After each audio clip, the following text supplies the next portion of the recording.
Do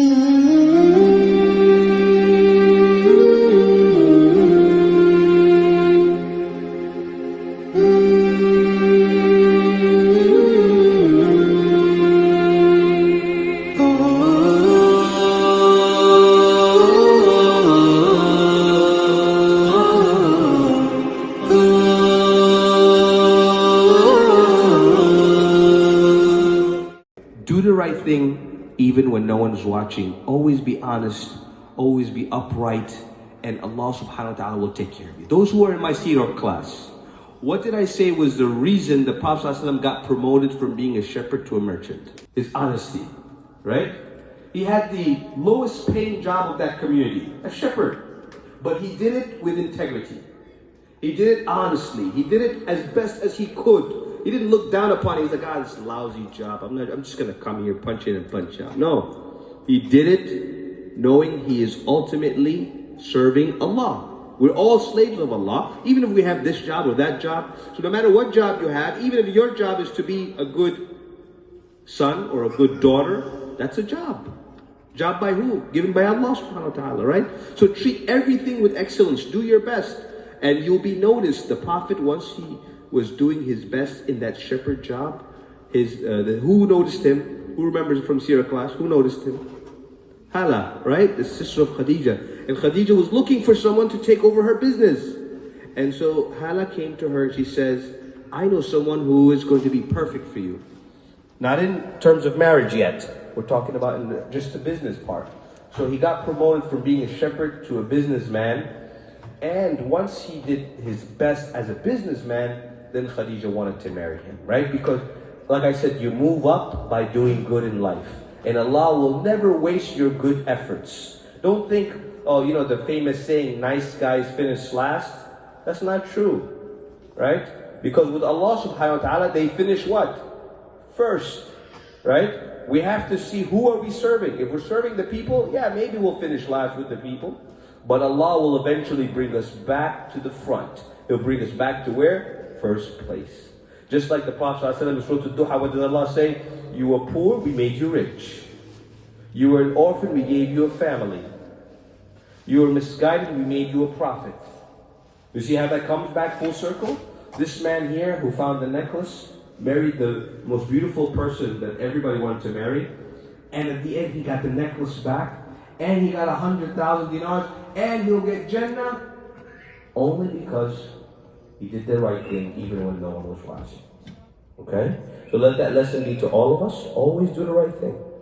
Be a good son. Be a good student. Be a good Muslim. Be a good slave to Allah subhanahu wa ta'ala. And Allah will bring everything to you. You will eventually become first.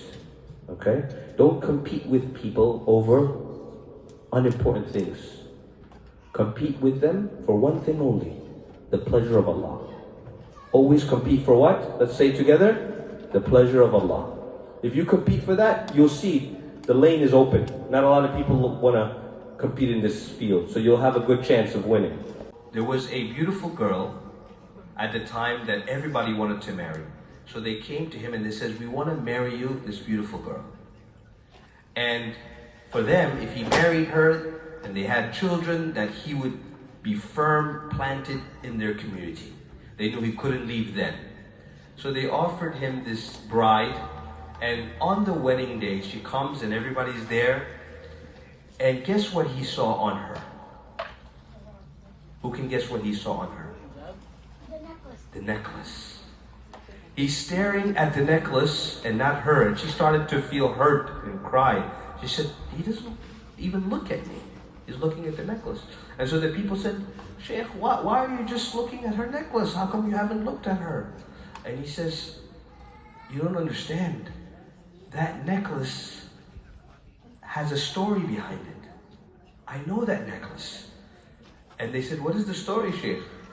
And he told them about the time when he was a young man, but he was hungry in Mecca, and he found a necklace and he gave it to the man. He returned it back to the owner.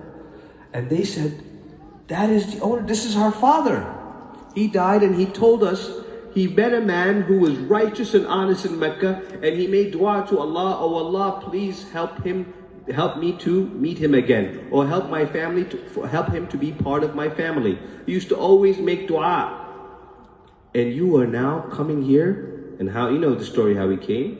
By Allah's decree, and you have now married his daughter. And not only this, later on, the female, the girl that he married, passed away, and she had 2 children with him, and he had 2 children, and they too passed away. He got to an age where he outlived his family, and he inherited the necklace. And he says, you know, I don't have anything more for this necklace, so he sold it, and he got 100,000 dinar for it. How many? 100,000. How much was he initially offered for? 50, right? So the whole story ends here. This righteous man, he finally leaves the town and he goes back to Mecca and he dies there. But I want you to imagine something, my dear brothers and sisters. All of this is because of whose generosity? Allah subhanahu wa ta'ala, right? When you do something for Allah and you expect nothing from the people, Allah will always give you more than you could imagine, right? He'll bring you to the places you want to go. He'll give you the emotions you want to have, whether it's happiness, excitement, joy. He'll bring that to you. So all the things that people usually spend their money to get, Allah will give it to you directly, right? All you have to do is always be aware of doing the right things all the time. Man, he went out one day and he was hungry. It was a bit of a rough patch for him, and also in Mecca, and so he looked for just a loaf of bread to suffice his hunger. You know, right now we're eating because food is always readily available, but at those times, sometimes food wasn't always available. You gotta think of those times. And so he found on his journey looking for food, he found a bag that was tied. And this bag had in it a beautiful necklace and a little bit of money. And so as he is joyful finding this valuable thing, he's thinking to himself, I just hit the jackpot. He hears of a man who came to do pilgrimage, yelling out, has anyone found a bag? Has anyone found a bag? As you know, that man was probably not from the area. He was journeying to make his pilgrimage from some land, who knows? But he was very frantic when he lost his necklace. And when he announced it to the people, the man said to himself, this righteous man that we're talking about, he says, you know, I have to give it back to him. So he found the man who was calling for this lost necklace, and he said, is this yours?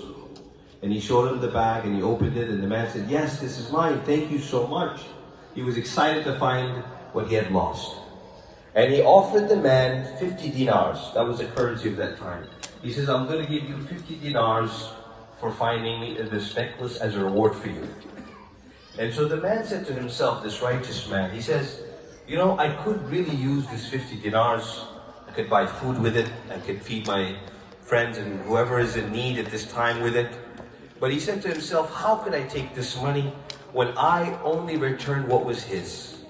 So he felt he didn't deserve it. And he said to the man, keep the money and take your necklace. I don't want any reward. Seeking the reward from whom? From Allah subhanahu wa ta'ala. He wanted a full reward from Allah. And sometimes if people pay you for certain things that Allah is supposed to reward you for, it takes a little away from the reward. And this man wanted the full reward from the one who owns all the treasures. Who is who? Allah subhanahu wa ta'ala. And so this man, after some time, wanted to travel out of Mecca. You know, Mecca wasn't doing it for him. He wanted to see other places. So he gets on a boat and he heads over to a different location, a new destination in his life. A bad storm happens and the boat breaks into pieces. People jump off board, people die, people drown. He gets to hold on to a log of wood that allows him to survive for a period of time. And he's in the sea, maybe a day or two, almost going to die now, because after being in the sea for that long, he's hungry, he's going to die out of thirst and hunger. And then what happens, as he faints and he's on the log, the waves wash him to shore into a new location. He opens his eyes, the people of that town, of that location find him, they bring him to safety, they help him, they give him food, they basically get him back to becoming aware and alert again after he had been fainting. And so he comes to the island and the people welcome him and they hear him recite Quran. And these people never heard Quran before. They're Muslim, but they don't know how to read it, don't know how to recite it. So when they saw him reciting the Quran, they were amazed. They said, "You know the Quran?" He says, "Yes." Because for him it was normal. He came from Mecca. Everybody at the young age learned the Quran. So they said, "Can you please teach our children? We would love to pay you anything so you can teach our children." So he said, "No problem, I'll do it." And then they saw him reading and he says, "Can you also teach them how to read?" They were amazed because they were Muslims, but they were early Muslims and they were far away from Mecca, so they didn't really know how to read or recite. And for them, he was like an Imam for them. And they were so happy to have someone like him who knew everything about Islam and he could teach it to them. And so they wanted him to stay. They knew if he could only stay with them, they would grow so much and they would learn so much. So they said, please stay with us. And he said, "I'll stay for just a little while." And Khalil, thank you for giving me your ears. Now you can go back to talking and eating, inshallah. If there's any questions, I can take them also. Jazakumullah khairan. Assalamu alaikum wa rahmatullah.